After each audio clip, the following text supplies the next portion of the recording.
Hi students, how are you all? Welcome to Chemistry Sir classes. Target 30 Chemistry లో భాగంగా మనం the principles of metallurgy యొక్క part 2 చూద్దాం. ఓకేనా? చాలా సింపుల్ గా ఈ రోజు తోటి మనకు the principles of metallurgy chapter కూడా కంప్లీటెడ్ అవుతుందన్న. ఓకేనా? ఫస్ట్ టైం ఎవరైతే ఈ వీడియో చూస్తున్నారో మన ప్రీవియస్ వీడియోస్ కూడా చూడండి అన్న. మరి ఒకసారి చెప్తున్నా, మన క్లాసెస్ ఎవరైతే ఫాలో అవుతారో ఖచ్చితంగా వారికి 30/30 మార్క్స్ వస్తాయి. ఓకే, ఎందుకంటే ఏ ఒక్క పాయింట్ కూడా మిస్ అయితే లేదు. నేను ఎగ్జామ్ అయిన తర్వాత మీకు ప్రూఫ్ తో సహా మీకు చూపెడతా.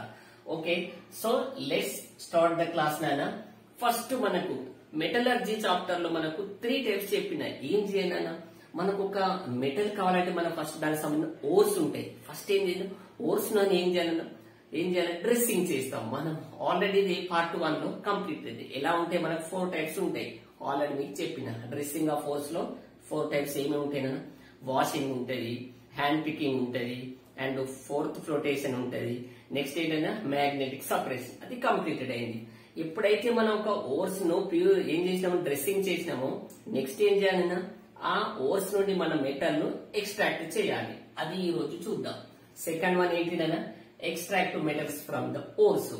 సో ఇది చెప్పే ముందు మనకు యాక్టివిటీ సిరీస్ అంటే మీకు చెప్పిన ఏంటన్నా, హై రియాక్టివిటీ మెటల్స్ ఉంటాయి, మోడరేట్ రియాక్టివిటీ మెటల్స్ ఉంటాయి, అండ్ లో రియాక్టివిటీ మెటల్స్ ఉంటాయి. ఈ మెటల్స్ ను మనము వాటి యొక్క ఓర్స్ నుండి ఎక్స్ట్రాక్ట్ చేయాలంటే డిఫరెంట్ టైప్స్ ఉంటాయి. చూద్దాం. ఫస్ట్ వన్ ఏంటన్నా, హై రియాక్టివిటీ మెటల్స్ చూద్దాం. ఏం లేనా, హై రియాక్టివిటీ మెటల్స్ ను మనము ఎక్స్ట్రాక్ట్ చేయాలంటే వాటి యొక్క ఓర్స్ నుండి ఒకటే పాయింట్ గుర్తుంచుకోండి, ఎలక్ట్రోలైసిస్ ప్రాసెస్ ను మనము యూజ్ చేయాలి. సింపుల్, ఒకటే పాయింట్ గుర్తుపెట్టుకోండి. ఏంటిదన్నా, హై రియాక్టివిటీ మెటల్స్ ను మనం ఎక్స్ట్రాక్ట్ చేయాలంటే ఎలక్ట్రోలైసిస్ ప్రాసెస్ ను యూజ్ చేస్తాం. ఇది ఒక్కటి గుర్తుపెట్టుకోండి. కావాలంటే దీనికి ఇంకో ఎగ్జాంపుల్ చెప్తా. ఫర్ ఎగ్జాంపుల్, సోడియం క్లోరైడ్ నుంచి మనకు సోడియం మెటల్ ను మనము పొందాలంటే ఫస్ట్ ఏం చేయాలంటే వీటి యొక్క ఫ్యూజ్డ్ కాంపౌండ్స్ ఏం చేయాలి, మనం ఎలక్ట్రోలైసిస్ చేస్తాం. ఫర్ ఎగ్జాంపుల్, స్టీల్ తీసుకున్నాం నాన్న. ఇది స్టీల్ అనేది మన క్యాథోడ్ గా పనిచేస్తుంది. నెక్స్ట్ ఏంటన్నా, కాపర్ అనేది మనకు యానోడ్ గా పనిచేస్తుంది. ఏముందంటే ఈ క్యాథోడ్ వద్ద మనకు ఏమైతుంది, సోడియం ఫామ్ అవుతుంది. యానోడ్ వద్ద మనకు క్లోరిన్ ఫామ్ అవుతుంది. ఎలక్ట్రోలైసిస్ ప్రాసెస్ మీకు ఆల్రెడీ తెలుసు. ఏంటిదన్నా, విద్యుత్ విశ్లేషణ చేస్తే మనకు ఏమేర్పడుతుందన్నా, క్యాథోడ్ వద్ద సోడియం, యానోడ్ వద్ద క్లోరిన్. ఏం లేదు, ఒకటే పాయింట్ గుర్తు పెట్టుకోండి. మనకు ఒక ఎగ్జామ్ లో హై రియాక్టివిటీ మెటల్స్ మనం ఎక్స్ట్రాక్ట్ చేయాలంటే మనం ఫస్ట్ ఏం చేస్తామన్నా, ఎలక్ట్రోలైసిస్ మెథడ్ ని యూజ్ చేస్తాం. ఓకేనా? ఓకే, నెక్స్ట్ వన్, మోడరేట్ సంబంధించిన మెటల్స్ ను ఎక్స్ట్రాక్ట్ చేయాలంటే ఇది చెప్పే ముందు ఒకటి గుర్తు పెట్టుకున్నా, మోడరేట్ సంబంధించిన ఓర్స్ అన్ని మనకు సల్ఫైడ్ రూపంలో ఆర్ కార్బనేట్ రూపంలో ఉంటాయి కదా. ఫర్ ఎగ్జాంపుల్, లెడ్ సల్ఫేట్ ఉంటది. అంటే ఇవన్నీ మనకు ఈ మెటల్స్ అన్ని మనకు సల్ఫైడ్ రూపంలో ఉంటది ఆర్ కార్బోనేట్ రూపంలో ఉంటది. కాబట్టి ఈ సంబంధించిన ఉన్నాయి చూసినావా, ఫస్ట్ ఏం చేయాలి, మనం ఈ సల్ఫర్ సంబంధించిన ఈ ఓర్ ఉన్నది నాన్న, దీన్ని మనం ఫస్ట్ ఆక్సైడ్ రూపంలోకి మార్చాలి. ఎప్పుడైతే వీటికి సంబంధించిన సల్ఫైడ్ రూపంలో ఓర్స్ ను మనం ఆక్సైడ్ రూపంలోకి మార్చి దాన్ని మళ్ళీ మనం రిడక్షన్ చేస్తే మనకు మెటల్ అనేది మనం ఎక్స్ట్రాక్ట్ చేస్తాం. For example, first lead sulphate ఉన్నది. లెడ్ సల్ఫేట్ ఏంటేనన్నా, ఇది ఒక ఓర్. ఫస్ట్ నేను ఏం చెప్పినా, దీన్ని మనం ఆక్సైడ్ రూపంలోకి మార్చాలంటే ఏం చేయాలి, మోస్ట్ ఇంపార్టెంట్, సల్ఫైడ్ ఓర్ ను మనం ఆక్సైడ్ రూపంలోకి మార్చాలంటే ఆక్సిజన్ సమక్షంలో హీట్ చేయాలి అన్న. దీన్ని మనం రోస్టింగ్ అంటారు. మోస్ట్ వెరీ ఇంపార్టెంట్, గుర్తుంచుకోండి, రావచ్చు ఎగ్జామ్ లో. రోస్టింగ్ అంటే ఏదైనా భర్జనం అంటే ఏంటిదైనా, సల్ఫైడ్ ఓర్ ను ఆక్సిజన్ సమక్షంలో హీట్ చేస్తే టు ఫార్మ్ ఆఫ్ మనకి ఏమన్నా ఆక్సైడ్ గా మనకు మారుతుంది అని చెప్పిన. ఆక్సైడ్ గా మారుతుంది. ఈ విధంగా వచ్చినటువంటి ఆక్సైడ్ ఓర్ ఉంటే చూసినావా, దీన్ని మళ్ళీ మనం కోక్ సమక్షంలో కోక్ సమక్షంలో మనం రిడక్షన్ చేస్తే to form of lead. Simple, ఏం లేదు. మోడరేట్ రియాక్టివిటీ మెటల్స్ ఫస్ట్ అన్ని మనకు సల్ఫైడ్ రూపంలో ఉంటది ఆర్ కార్బోనేట్ రూపంలో ఉంటుంది. దీన్ని మనము ఏం చేయాలన్నా ఆక్సైడ్ రూపంలోకి మార్చాలి. ఆక్సైడ్ రూపంలోకి మార్చాలంటే మనం ఏం చెప్పినా రోస్టింగ్ చేయాలి. రోస్టింగ్ అంటే ఏంటిది? భర్జనం అంటే ఏంటి నాన్న? ఆక్సిజన్ సమక్షంలో మనం హీట్ చేస్తే మనం ఏమైతుంది? మనకు ఆక్సైడ్ గా మారుతుంది.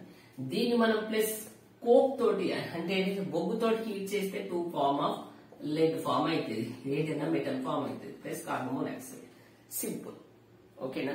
ఏం లేదు, మనము మోడరేట్ రియాక్టివిటీ సంబంధించిన మెటల్స్ అన్ని ఫస్ట్ సల్ఫైడ్ రూపంలో కార్బోనేట్ రూపంలో ఉంటుంది. దీన్ని మనం ఏం చేయాలి? ఆక్సైడ్ రూపంలోకి మార్చుకోవాలంటే మనం రోస్టింగ్ చేస్తాం. తర్వాత దీన్ని మళ్ళీ రిడక్షన్ చేస్తే లెడ్ ఫార్మ్ అయితే సింపుల్. ఇంకొక పాయింట్ గుర్తుపెట్టుకోవాలి. ఇంకోటి కాపర్ సల్ఫైడ్ నుండి ఒక పాయింట్ గుర్తు తెచ్చుకొని, కాపర్ సల్ఫైడ్ యొక్క ఓర్ నుండి మనకు కాపర్ ను మనం మెటల్ ఎక్స్ట్రాక్ట్ చేయాలంటే గుర్తుంది ఆటో రిడక్షన్ అనేది యూజ్ చేయాలి. గుర్తుంచుకోవాలి. ఆటో రిడక్షన్ అంటే ఏంటిదని చెప్తారు. Most important. ఏం లేదన్నా ఫస్ట్ ఏమని చెప్పిన ఓర్స్ అని మనకి ఇప్పుడు ఇది ఎట్టున్నాయి? సల్ఫైడ్ రూపంలో ఉన్నదాన్ని ఏమని చెప్పినా రోస్టింగ్ చేస్తే మనకు ఏమైతుంది నాన్న? రోస్టింగ్ చేస్తే ఏమైతుంది? ఆక్సిజన్ సమక్షంలో హీట్ చేస్తే ఏమైతుంది? కాపర్ ఆక్సైడ్ వస్తుంది. దీనికన్నా పార్షియల్లీ మనం రోస్టింగ్ చేయాలన్న. పార్షియల్లీ ఏం చేయాలి? రోస్టింగ్ చేయాలి. పాక్సిక్ సంబంధించిన రిడక్షన్ చేస్తే కాపర్ ఆక్సైడ్ వస్తుంది. తర్వాత ఏం చెప్పిన దీన్ని మళ్ళా హీట్ చేసి మనకు దీని ఏం చేయాలి? రిడక్షన్ చేయాలని చెప్పిన. ఇక్కడ ఆటో రిడక్షన్ అంటే ఏంటి చెప్పనా? మనం ఎప్పుడైతే పార్షియల్గా రోస్టింగ్ చేసినామో ఇంకా ఇందులో మనకు కాపర్ సల్ఫైడ్ కూడా ఉంటుంది కదా. ఇంకా ఇందులో ఎందుకంటే మనం పూర్తిగా రోస్టింగ్ చేయలే, పార్షియల్ గా మాత్రమే రోస్టింగ్ చేసిన వాటి కాపర్ సల్ఫైడ్ ఓర్స్ కూడా మిగులుతుంది. ఇవి రెండు రిడక్షన్ జరుగుతుంది. దీన్ని మనం ఆటో రిడక్షన్ అంటే మనకు డైరెక్ట్ మనం కాపర్ అనేది మనకు వచ్చేస్తుంది. ఆటో రిడక్షన్ అంటే ఏం లేదు, కాపర్ సల్ఫైడ్ ఓర్ నుంచి మనము పార్షియల్ సంబంధించిన రోస్టింగ్ చేస్తే కాపర్ ఆక్సైడ్ వస్తుంది, అందులోనే మనకు కాపర్ సల్ఫైడ్ కూడా ఉంటుంది. ఇవి రెండు మనకు రిడక్షన్ చెందుతుంది. దీన్ని మనం ఆటో అంటే తనలో తాను అనేది రిడక్షన్ చేసి మనకు కాపర్ వచ్చేస్తుంది. సింపుల్, ఓకేనా? ఇందులో మనకు ఎగ్జామ్ లో వచ్చేది ఏంటి నాన్న? ఒకటి రోస్టింగ్ అంటే ఏంటి, ఆక్సిజన్ సమక్షంలో హీట్ చేయడం. నెక్స్ట్ ఏంటి నాన్న? ఆటో రిడక్షన్ అంటే ఏంటిది? కాపర్ నుంచి మనం కాపర్ ను చేయాలంటే ఆటో రిడక్షన్ మెథడ్ ను యూజ్ చేస్తాం. కంప్లీటెడ్. ఇంకొకటి చాలా చాలా ఇంపార్టెంట్ అన్న, మోస్ట్ వెరీ వెరీ ఇంపార్టెంట్. ఇందులోనే ఇంకోటి థర్మిట్ రియాక్షన్ అంటే ఏంటి నాన్న? Thermite reaction very very important. What is thermite reaction? ఏం లేదండి, ఐరన్ ఆక్సైడ్ సంబంధించిన ఓర్స్ ఉన్నాయినా, ఐరన్ ఓర్స్ అనేటి ఓకేనా, అంటే ఆక్సిజన్ ఓర్స్ అనేది అల్యూమినియం తోటి రియాక్షన్ అనేది చెందడానికి మనము థర్మిక్ రియాక్షన్స్ అంటాం. ఏంటి నాన్న? ఆక్సిజన్ సంబంధించిన ఓర్స్, ఆక్సైడ్ ఓర్స్ అనేది అల్యూమినియం తో రియాక్షన్ అని చెందితే దాన్ని మనం ఏమన్నా థర్మిక్ రియాక్షన్స్ అంటాం. ఓకేనా? ఈ థర్మిట్ రియాక్షన్స్ లో ఇదొక పాయింట్ గుర్తుపెట్టుకున్నాను. థర్మిట్ రియాక్షన్స్ లో హై రియాక్టివిటీ ఉన్నటువంటి మెటల్స్ మనకు రిడక్షన్ గా యూజ్ చేస్తాం. Most very very important, most very very important ఏంటి నాన్న? థర్మిట్ రియాక్షన్స్ లో హై రియాక్టివిటీ ఉన్నటువంటి మెటల్స్ ను మనము రిడక్షన్ గా ఉపయోగిస్తాం, క్షయకర్ణిగా యూజ్ చేస్తాం. ఫర్ ఎగ్జాంపుల్ ఇది ఏంటి నాన్న? ఆక్సైడ్ సంబంధించిన వస్తువు. ఇదేంటి నాన్న? అల్యూమినియం అనేది ఏంటిది? High reactivity metal. కాబట్టి దీన్ని మనం ఇక్కడ రిడక్షన్ గా యూజ్ చేస్తాం. ఎప్పుడైతే ఈ హై రియాక్టివిటీ మెటల్స్ మనం థర్మైట్ గా మనం అలా రిడక్షన్ యూజ్ చేస్తామో దీనికి మనకు టెంపరేచర్ అనేది ఎక్కువ కావాలి కదా. అందుకే మనం థర్మిట్ రియాక్షన్ లో మనకు ఉష్ణం అంటే ఏంటి, హీట్ అనేది ఎక్కువ మొత్తంలో రిలీజ్ అవుతుంది. కాబట్టి ఇది exothermic reaction. Exothermic reaction, thermic reaction లో మనకు హీట్ అనేది ఎక్కువ మొత్తంలో రిలీజ్ అవుతుంది కాబట్టి దీన్ని మనం ఏమంటాం, ఎగ్జోథర్మిక్ రియాక్షన్ అంటాం. సో ఎప్పుడైతే మనము థర్మిక్ లో ఎక్కువ టెంపరేచర్ మనం ఎప్పుడైతే యూజ్ చేస్తామో, ఎక్కువ టెంపరేచర్ రిలీజ్ అవుతుందో మనకు అక్కడి నుంచి వచ్చే ఆ మెటల్ అనేది చూసినావా, అది మనకు మొత్తం లిక్విడ్ రూపంలో ఫామ్ అవుతుంది. గుర్తు పెట్టుకోండి, థర్మిక్ రియాక్షన్ లో మనకు వచ్చేటువంటి మెటల్ మనకు లిక్విడ్ రూపంలో బయటకు వెళ్తుంది. ఫర్ ఎగ్జాంపుల్ చూడండి, ఐరన్ ఆక్సైడ్ ప్లస్ అల్యూమినియం ఉందా, చూడండి most very very important, iron oxide plus aluminium the to form of iron plus aluminium ఏర్పడుతుంది. ఇది వచ్చినటువంటి ఈ ఐరన్ చూసిన ఇవన్నీ మనకు మెల్ట్ అయ్యి ఏర్పడుతుంది. ఎందుకు మెల్ట్ అయ్యి ఏర్పడుతుంది, ఇక్కడ మనకు అత్యధికంగా హీట్ అనేది మనకు రిలీజ్ అవుతుంది. కాబట్టి ఈ విధంగా వచ్చినటువంటి ఐరన్ అనేది చాలా చిన్న, ఎప్పుడైతే ఇది మెల్టింగ్ అయి ఉన్నదో దీన్ని మనము రైలు పట్టాలు అతికించడానికి యూజ్ చేస్తాం. వెరీ వెరీ ఇంపార్టెంట్ నాన్న. థర్మిక్ రియాక్షన్ లో ఏర్పడినటువంటి మెల్ట్ అయినటువంటి ఐరన్ సంబంధించిన లిక్విడ్స్ ను మనం ఏం చేస్తాం నాన్న, రైలు పట్టాలు అతికించడానికి, పెద్ద పెద్ద యంత్రాలు ఎప్పుడైనా పాడైపోయినప్పుడు దాంతో కూడా మనం యూజ్ చేస్తాం థర్మిక్ రియాక్షన్ సంబంధించిన ఐరన్. ఓకే క్లియర్, ఇది కూడా ఎగ్జామ్ లో వస్తాయంట. నెక్స్ట్ ఏంటంటే లో reactivity metals, aurum, silver, mercury. For example ఇది కూడా సింపుల్ నాన్న, ఏంటిది ఏం లేదు, ఫస్ట్ మనకు ఆక్సైడ్ సంబంధించిన ఓర్స్, మళ్ళీ మనము దాన్ని సల్ఫేట్ రూపంలో అని ఆక్సిజన్ రూపంలోకి మార్చాం, మళ్ళీ దాన్ని మనం యూజ్ చేస్తే మనకు metal. For example mercury, sulphate అంటే ఏంటి, హెచ్జిఎస్ ఏంటిదన్న గెలీనా అంటామా, సినబార్ అంటాం, హెచ్జిఎస్ ఏంటిదన్న సినబార్. దీన్ని ఏం చేయాలి, ఆక్సిజన్ సమక్షంలో హీట్ చేయడం అంటే ఏంటిని రోస్టింగ్ చేయాలి, మనకి ఏం ఏర్పడుతుంది, హెచ్జిఓ ఫామ్ అవుతుంది. మళ్ళీ దీన్ని ఏం చేయాలి, రిడక్షన్ చేసుకోవాలి, టు ఫార్మ్ ఆఫ్ మెర్క్యూరీ ఏర్పడుతుంది. సింపుల్. ఈ విధంగా మనము మెటల్స్ అనేది ఎక్స్ట్రాక్ట్ చేస్తాం. Okay simple. నెక్స్ట్ ఏంటి నా థర్డ్ వన్ ఏంటిది, ఇప్పుడు మనకు మెటల్ అనేది మనము తీసినాం, దీన్ని ఏం చేయాలి, ఇవి వచ్చినటువంటి మెటల్ మనం ఏం చేయాలి, ప్యూరిఫై చేయాలి. ఓకే నెక్స్ట్ నేను ప్యూరిఫికేషన్ ఆఫ్ మెటల్ చూద్దాం, అంటే లోహాన్ని శుద్ధి చేయడం. సో లోహాన్ని శుద్ధి చేయడం అంటే ఏంటిది, అందులో మనకు 4 మెథడ్స్ ఉన్నాయి నాన్న, కేవలం వాటి యొక్క నేమ్స్ గుర్తు పెట్టుకుంటే సరిపోతుంది, ఖచ్చితంగా ఒక మార్క్స్ వస్తుంది. ఆ 4 మెథడ్స్ ఏంటి నాన్న, ఫస్ట్ వన్ ఏంటి నాన్న, డిస్టిలేషన్ అంటే స్వేదనం, సెకండ్ వన్ పోలింగ్ అంటే పోలింగ్, థర్డ్ వన్ లిక్వేషన్ అంటే గలనం చేయడం, ఫోర్త్ వన్ ఏంటిదన్నా ఎలక్ట్రోలైటిక్ రిఫైనింగ్ అంటే విద్యుత్ శోధనం. మనం అందులో మెథడ్స్ ఏ విధంగా యూజ్ చేస్తాం అనేది ఎగ్జామ్ లో రాదు, కేవలం మనం ఒక మెటల్ ను ప్యూరిఫికేషన్ చేయాలంటే క్రింది వల్ల ఏ మెథడ్స్ యూజ్ చేస్తాం అనేది ఎగ్జామ్ లో వస్తుంది. ఖచ్చితంగా ఈ 4 అనేది నేమ్స్ గుర్తు పెట్టుకోండి. ఓకేనా. పోలింగ్ అంటే ఏంటి నాన్న, పోలింగ్ అంటే ఏంటి, ఒక పచ్చికర సహాయంతో మనం తిప్పుతా అంటాం. ఫర్ ఎగ్జాంపుల్ ఒక మెల్టింగ్ సంబంధించిన ఒక లోహం ఉంది, దానికి ఏమైనా సమ్ ఇంప్యూరిటీస్ ఉన్నాయి అనుకో, సో దాన్ని మనం ఇలా తిప్పినామనుకో కర్రతోటి, ఆ పైకైన ఇంప్యూరిటీస్ అనేది తేలుతాయి. సరే మనకు ఎగ్జామ్ లో వాటి యొక్క మెథడ్స్ ఎలా యూజ్ చేస్తాం అనేది అడగడు, కేవలం వాటి యొక్క నేమ్స్ అడిగితే సరిపోతుంది. సో నెక్స్ట్ వన్ ఏంటినా కొరోషన్ చూద్దాం.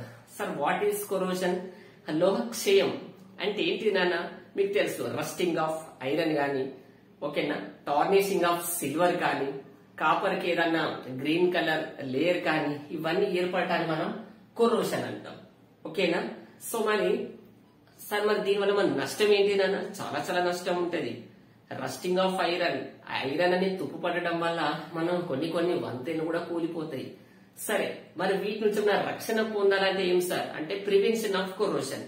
ఆ లోహం అనేది క్షయం చెందకుండా ఉండాలంటే మీకు తెలుసు మనకు జనరల్ గా ఏం చేస్తామన్నా పెయింటింగ్స్ అనేది యూజ్ చేస్తాం, కొన్ని రకాల వాటికి కెమికల్స్ యూజ్ చేస్తాం. ఫర్ ఎగ్జాంపుల్ బైస్ఫినాల్ అనే కెమికల్ కూడా యూజ్ చేస్తాం. ఓకేనా. ఇంకొకటి రస్టింగ్ ఆఫ్ ఐరన్ ఏంటిది, ఇనుము తుప్పు పట్టడం అంటే ఏంటి తెలుసా నాన్న, ఫెర్రస్ అయాన్లు అంటే Fe+2 ferrous ions converted to ferric ions. ఇది గుర్తుపెట్టుకోనానా, Fe+2 నుంచి Fe+3 గా ఇది ఫెర్రస్ అంటాం. ఇదేంటినా ఫెర్రిక్ అంటాం అన్న, ఫెర్రిక్ అంటాం. అంటే ఫెర్రస్ అయాన్స్ అనేది ఆక్సిజన్ సమక్షంలో రియాక్షన్ పొంది 2 ఫార్మ్ ఆఫ్ ఫెర్రిక్ అయాన్స్ మారుతాయి. ఇది ఒక ఎలక్ట్రోకెమికల్ రియాక్షన్ కూడా నాన్న. సో సార్ మరి ఇనుము తుప్పు పట్టడం అన్నా కదా, రస్టింగ్ ఆఫ్ ఐరన్ యొక్క ఫార్ములా చూడండి. Fe2O3 semi hydrated water XH2O. ఓకేనా, ఇదే rusting of iron Fe2O3 XH2O. Ferrous ions converted to ferric ions. So ఏమన్నా ప్రివెన్షన్ ఆఫ్ కొరోషన్ లో మనం కొన్ని రకాల పెయింటింగ్స్ అనేది యూజ్ చేస్తామని చెప్పిన, కొన్ని రకాల కెమికల్స్ యూజ్ చేస్తామన్నా లైక్స్ బైస్ఫినాల్. అండ్ మనం అలాయిడ్ గా మార్చడం వల్ల కూడా మనం కొరోషన్ మనం నివారించవచ్చు. ఓకేనా, ఫర్ ఎగ్జాంపుల్ ఐరన్ ఉన్నది, ఐరన్ కు మనము కార్బన్ అనేది మనం యాడ్ చేసినాం అనుకో చాలా చాలా స్ట్రాంగ్ గా ఉంటుంది నాన్న. ఓకేనా, చాలా చాలా ఇంపార్టెంట్. ఐరన్ అనేది స్ట్రాంగ్ గా ఉండాలంటే దానికి ఒక కార్బన్ అనేది యాడ్ చేయాలి. అంతేకాకుండా చాలా చాలా ఇంపార్టెంట్, ఐరన్ కు నాన్న నికెల్ ను అండ్ క్రోమియం ను యాడ్ చేస్తే దీన్ని మనం స్టెయిన్లెస్ స్టీల్ అంటారు నాన్న. చాలా చాలా ఇంపార్టెంట్. ఎగ్జాంపుల్ లో అలాయ్ ఆఫ్ స్టీల్స్ యొక్క మెటల్స్ ఏంటి అంటున్నాను, iron plus nickel plus chromium. ఓకేనా, ఇంకొకటి 24 క్యారెట్స్ గోల్డ్ అనేది మనకు 24 క్యారెట్స్ గోల్డ్ ఉంటాయి కదా, అది మన ఆభరణాలు అంటే బంగారం మనం తయారు చేయడానికి, మనము ఏదైనా మనము మెడలు వేయించడానికి ఆభరణాలకు అది పనికిరాదు నాన్న. 24 క్యారెట్స్ తోటి మనం ఏదైనా మనం గోల్డ్ మనం సంబంధించిన ఆభరణాలు తయారు చేసినాం అనుకో మనకు అది యూజ్ కాదు. ఎందుకో తెలుసా, అది మెత్తగా ఉంటది. అందుకే మనము నెక్లెస్ కానీ ఏవైనా సరే 22 పార్ట్స్ ఆఫ్ గోల్డ్ తీసుకుంటారు. రిమైనింగ్ 2 పార్ట్స్ ఉన్నాయి చూసినావా, అది కాపర్ ఆర్ సిల్వర్ యూజ్ చేస్తున్నాను. అప్పుడే మనకి అది చాలా చాలా స్ట్రాంగ్ ఉంటాయి. గోల్డ్ సంబంధించిన ఏదైనా 24 క్యారెట్స్ గోల్డ్ అనేది యూజ్ చేయరు. 22 పార్ట్స్ ఆఫ్ గోల్డ్ యూజ్ చేసి రిమైనింగ్ 2 పార్ట్స్ అనేది కాపర్ ఆర్ సిల్వర్ యూజ్ చేస్తాం. ఓకేనా, ఓకేనా. మనం ప్రిన్సిపల్స్ ఆఫ్ మెటలర్జీలో లాస్ట్ పార్ట్ చూద్దాం నాన్న. స్మెల్టింగ్ అంటే ఏంటో చూద్దాం. అంటే మెటల్ ను ఎక్స్ట్రాక్ట్ చేయడానికి ఒక మెథడ్ ను చూద్దాం నాన్న, అదే స్మెల్టింగ్. ఫర్ ఎగ్జాంపుల్ మనం ఒక ఫర్నేస్ తీసుకుంటాం నాన్న. ఫర్ ఎగ్జాంపుల్ మనకు స్మెల్టింగ్ అనేది ఒకటి గుర్తుంచుకున్నానా, స్మెల్టింగ్ అనేది పైరోకెమికల్ ప్రాసెస్. ఓకేనా, ఇది ఒక పాయింట్ గుర్తుకోండి. సార్ మరి స్మెల్టింగ్ లో మనం ఏం చేస్తాం నాన్న అంటే, మనం ఒక మెటల్ ను ఎక్స్ట్రాక్ట్ చేయాలంటే ఏం చేస్తున్నానా, ఫర్ ఎగ్జాంపుల్ ఒక ఓర్ తీసుకున్నాను. ఓర్స్ కు మనము ఫ్యూయల్ తో కలిపి మనకు ఒక ఫ్లగ్స్ ను యాడ్ చేసి హీట్ చేస్తాం. ఇది గుర్తుంచుకోనా, స్మెల్టింగ్ లో ఓర్ ను తీసుకుంటాం, ఫ్లగ్స్ ను తీసుకుంటాం, ఫ్యూయల్ ను తీసుకొని హీట్ చేస్తాం. సార్ ఫ్లక్స్ అంటే ఏంటి సార్, చాలా చాలా important. Sir what is flux? Flux అంటే ఏంటి నాన్న, మన గ్యాంగ్ ఉన్నానా, ఇంప్యూరిటీస్ ఉంటుందా, గ్యాంగ్ అంటే ఒక ఓర్ కు సంబంధించిన గ్యాంగ్స్ ను మనము వాటిని బయటికి తీయాలంటే మనం బయట నుంచి ఒక సబ్స్టాన్స్ ను యాడ్ చేస్తాం. దీన్ని మనం ఫ్లక్స్ అంటాం నాన్న. ఇప్పుడు ఒక ఓర్ ఉన్నది, ఓర్ కు సమ్ ఇంప్యూరిటీస్ ఉంటాయి. ఇంప్యూరిటీస్ మనం ఏమన్నాం, గ్యాంగ్ అన్నాం. ఆ గ్యాంగ్ ను తీయాలంటే ఈ ఓర్ కు మనం కలిపే ఆ పదార్థంలో వచ్చిన సబ్స్టాన్స్, దాన్ని మనం ఫ్లక్స్ అంటాం. Most very important. గ్యాంగ్ అంటే ఇంప్యూరిటీస్, గ్యాంగ్ మనం బయటికి తీయడానికి కావలసిన పదార్థం యాడ్ చేశానే ఫ్లక్స్ అంటాం. చాలా చాలా ఇంపార్టెంట్. ఐరన్ ఆక్సైడ్ అంటే ఇది ఏంటంటే హెమటైటా, హిమటైట్ చాలా చాలా important. Previous question also. Hematite అనే ఓర్ కు మనం ఎటువంటి ఫ్లక్స్ ను యాడ్ చేస్తాం నాన్న, కాల్షియం కార్బోనేట్ అనే ఫ్లక్స్ ను యాడ్ చేస్తాం నాన్న. Most very very important. Hematite అనే ఓర్ కి ఫ్లక్స్ ఏంటన్నా కాల్షియం కార్బోనేట్. మరి దీంట్లో ఉపయోగించే ఫ్యూయల్ ఏంటి అని కూడా ఎగ్జామ్ అడుగుతారు. ఏంటిదన్నా, కోకు. హిమటైట్ కు మనం యూజ్ చేసే ఫ్లక్స్ ఏంటిదన్నా, కాల్షియం కార్బోనేట్. ఎగ్జామ్ లో వచ్చిందన్న వాటి ఒక ఫ్యూయల్ కోక్. ఓకేనా, సరే మనం ఈ ప్రాసెస్ అంతా దేంట్లో చేస్తాం సార్? దేంట్లో చేస్తాం నాన్న? ఫర్నేస్ లో చేస్తాం. ఫర్నేస్ ఓకేనా? ఫర్నేస్ అంటే ఏంటి చూద్దాం. ఫర్నేస్ లో అసలు ఏమేమి ఉంటాయి ఫర్నేస్ లో నాన్న? ఫర్నేస్ అంటే ఏంటి? ఒక కొలిమి అంటాం కదా, కొలిమి. ఫర్నేస్ లో మనకు ఇది ఒకటి ఉన్నది కదా కొలిమి. కొలిమిలో మనకు 3 పార్ట్స్ ఉంటాయి నాన్న. ఓకేనా? 3 పార్ట్స్ ఉంటాయి. ఫస్ట్ వన్ హార్త్ ఉంటుంది. సెకండ్ వన్ చిమ్నీ ఉంటుంది నాన్న. సెకండ్ వన్ ఏంటి నాన్న? చిమ్నీ ఉంటుంది. Hearth, chimney. థర్డ్ వన్ ఏంటి నాన్న? ఫైర్ బాక్స్ ఉంటుంది. ఫైర్ బాక్స్ ఏంటి నాన్న? ఫర్నేస్ అంటే ఏంటి? ఒక కొలిమిలో ఇదంతా ప్రాసెస్ చేస్తాం. ఫర్నేస్ లో మనకు 3 పార్ట్స్ ఉంటాయి. హార్త్ ఉంటుంది, చిమ్నీ ఉంటుంది, ఫైర్ బాక్స్. సార్ హార్త్ అంటే ఏంటి? ఏం లేదు, ఓర్ను చూసినావా? ఓర్ను ఎక్కడైతే మనం హీట్ చేస్తామో ఈ హార్ట్ లోనే ఓర్ అనే పార్ట్స్ మనం హీట్ చేస్తాం. మరి చిమ్నీ అంటే ఏంటి నాన్న? ఎప్పుడైతే మనం హీట్ చేస్తామో కొన్ని గ్యాసెస్ అనేది రిలీజ్ అవుతాం. అది చిమ్నీ నుంచే రిలీజ్ అవుతాయి. నెక్స్ట్ ఏంటి నాన్న? ఫైర్ బాక్స్ ఏంటి? ఫ్యూయల్ అనేది ఉండే బాక్స్ ని మనం ఫైర్ బాక్స్ అంటే ఇక్కడ మనం ఇంధనంగా మనం దేన్ని యూజ్ చేస్తామో అది ఈ పార్ట్ లో మనం యూజ్ చేస్తాం. సో మనకు ఫర్నేస్ అనేది మనకు 2 టైప్స్ ఉన్నాయి. ఒకటి ఏంటంటే బ్లాస్ట్ ఫర్నేస్, రివర్బరేటరీ ఫర్నేస్. మరి ఇప్పుడు ఉపయోగించినటువంటి స్మెల్టింగ్ చూసినామన్నా ఇదంతా మనము బ్లాస్ట్ ఫర్నేస్ లో యూజ్ చేస్తాం. సార్ మరి బ్లాస్ట్ ఫర్నేస్ కు రివర్బరేటరీ ఫర్నేస్ కు మధ్య డిఫరెన్స్ ఏంటి నాన్న? చూద్దాం నాన్న. బ్లాస్ట్ ఫర్నేస్ ఉన్నదా? బ్లాస్ట్ ఫర్నేస్ అనేది హార్త్ అండ్ చిమ్ను ఇవి రెండు ఒకదానికొకటి కలిసి ఉంటాయి నాన్న. బ్లాస్ట్ ఫర్నేస్ లో ఇవి రెండు ఇట్లా ఉంటాయి నాన్న. ఇవి రెండు యాడ్ అయి ఉంటాయి. మరి సార్ రివర్బరేటరీ ఫర్నేస్ లో ఈ రెండిటికి అనేది ఒక సంబంధం అనేది ఉండదు. అంతే సింపుల్ నాన్న. మనకి ఎగ్జామ్ లో అడిగితే అడగొచ్చు, లేకుంటే లేదు. ఒకటి గుర్తుంచుకోనాన్న, ఫర్నేస్ అనేది కొలిమి, హార్త్ ఉంటది, చిమ్ను ఉంటది, ఫైర్ బాక్స్ ఉంటది. ఓకేనా? మీ 2 types blast furnace, reverberatory furnace. So blast furnace కు difference hearth and fire box అనేది యాడ్ ఉంటది. రివర్బరేటర్ కు మాత్రం వాటికి ఎటువంటి సంబంధం ఉంది. ఓకేనా? ఇంకొక పాయింట్ చూద్దాం సార్. దీంట్లో ఎగ్జామ్ లో వచ్చేది ఇది నాన్న, ఫ్లక్స్ అంటే ఏంటిది? సార్ ఒక మాట నాన్న, ఫ్లక్స్ కు ఇప్పుడు ఫర్ ఎగ్జాంపుల్ నేను ఏమన్నా, ఇప్పుడు ఏదైనా ఒక ఓర్కు మనకు ఇంప్యూరిటీస్ ఉంటాయి అన్న. ఇంప్యూరిటీస్ ఏంటి అవి? దాన్ని మనం గ్యాంగ్ అనం.